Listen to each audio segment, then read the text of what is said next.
Hi friends! ఈరోజు మనం చూడబోయే వీడియోలో చిరంజీవి గారితో కలిసి సినిమాలలో నటించిన చిన్నారుల గురించి, అలాగే వారు ఇప్పుడు ఏం చేస్తున్నారు అనే విషయాల గురించి తెలుసుకుందాం. చిరంజీవి గారు తీసిన ఇండస్ట్రీ హిట్ ఫిలిం 'పసివాడి ప్రాణం'. కోదండరామిరెడ్డి డైరెక్షన్‌లో 1987లో వచ్చిన ఈ సినిమాలో చిరంజీవితో కలిసి నటించిన ఆ చిన్నారి ఇప్పుడు టీవీ సీరియల్స్‌లో కనిపిస్తున్న సుజిత. ఈమె 'పసివాడి ప్రాణంలో' ఒక మాటలు రాని అబ్బాయిగా నటించింది.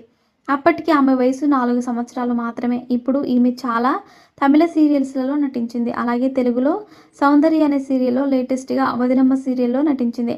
అలాగే చిరంజీవి గారు, విజయశాంతి కలిసి విశ్వనాథ్ డైరెక్షన్‌లో 1987లో వచ్చిన 'స్వయం కృషి' మూవీలో చిరంజీవికి మేనల్లుడిగా ఒక బాబు నటించాడు. ఆ బాబు పేరు అర్జున్. ఇతను కన్నడలో కూడా చాలా సినిమాల్లో చైల్డ్ ఆర్టిస్ట్‌గా నటించాడు. అలాగే ఒక సినిమాలో హీరోగా కూడా నటించాడు. కానీ ఆ సినిమా హిట్ కాకపోవడంతో సినిమా రంగాన్ని వదిలేసి అమెరికాలో